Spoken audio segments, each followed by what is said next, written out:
Krishna. If bhakti gives us the higher taste, which makes lower pleasures insignificant, then why do sometimes even senior devotees struggle with sex desire?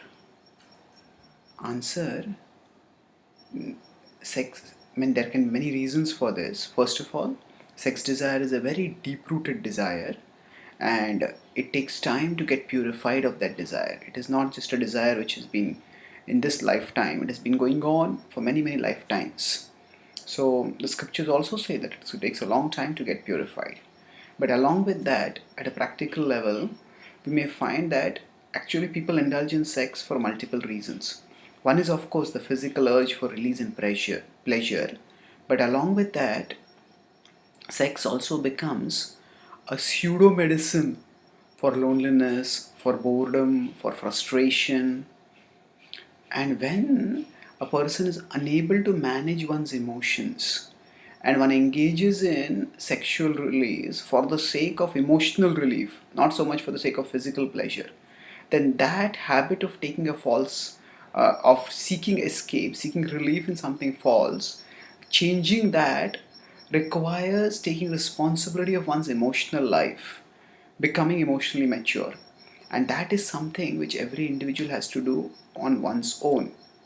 So even when a person gets addicted to, say, drugs, there is the withdrawal pain which is there, which lasts for a few days, and the person decides that I will no longer take drugs. But even after one has navigated through that withdrawal phase, after that there are emotional triggers. Say there is some heavy conflict with somebody and one gets irritated by the conflict, frustrated, and one wants some relief. Then immediately one will remember the drugs. So, actually speaking, this management of frustration by finding some other alternative means of gaining relief is extremely important. And unless the addict is able to do that, even when there is no very irresistible, very strong physical urge, the addict will fall back to that old habit again. There will be a relapse. So, same happens with many devotees also. Now, especially because most of the devotees today who become devotees, they're not brought up in a devotional background. So because they're not brought up in a devotional culture, they're brought up in a culture where materialism was often glamorized. And that's why for many people, sexual indulgence, it may be through artificial means, whatever, or whichever way it is not just a drive for physical pleasure, it is also a means for relief. It's a pseudo medicine, as I said. So even in devotional life, within the devotional culture, uh, if a person lives properly, especially, then the person is protected from most of the gross sexual stimulants.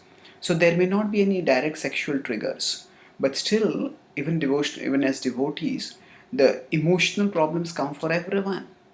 Now we may still feel sometimes lonely, we may feel frustrated, we may feel isolated. So when this happens, when there or one sometimes for whatever reasons, if one feels bored, so then there is frustration, there is boredom, there is loneliness.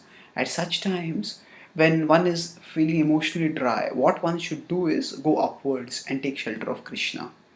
But the bad habits often drag a person downwards, and not necessarily bad habit, the past bad conditionings which are there, which are like, which the person may not have been having that bad habit now, but that tendency of seeking relief in the lower things, it is not actually a medicine, it eventually makes things worse. That's why it's a pseudo medicine. That's what I use the word. But still there is that problem that we have to re-educate ourselves emotionally also.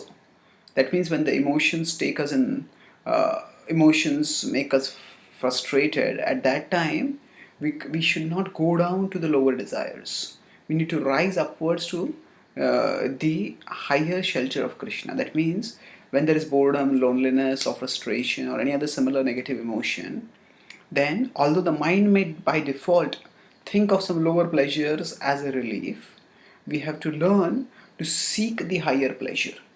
And that seeking of the higher pleasure requires us a re-education of our emotions. So we find out, where is it that I can get shelter of Krishna? What is it that gives me relief? And then I start doing that activity more and more.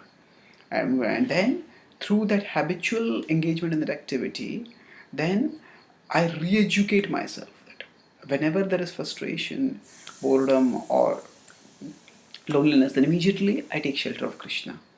And especially if somebody has been in non-devotional life before, so the momentum of the past indulgences and the past habit of of seeking relief in lower things can overwhelm a person.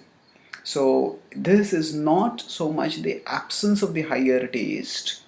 The bhakti does give a higher taste, and by the higher taste that is available in bhakti, one does become freed to a large extent from the urge for pleasure at the physical level through sex or any other similar indulgences. But we are not talking about here about higher and lower pleasure. Along with that, there is higher shelter and there is lower escape way. So that requires a different set of skills and a different training, not necessarily in terms of you have to do something new in the process of bhakti, but it's not just the availability of a higher pleasure and the availability of lower pleasure that will decide which we will choose. We need re-education of our emotions. That's why whenever we ourselves, we are not here to judge others. Why did this person do that? Why did this person do that? And that is between that person and Krishna. But for ourselves, we can see that, okay, when I am overwhelmed by negative emotions, do I try out some pseudo medicine? So, or do I seek shelter of Krishna?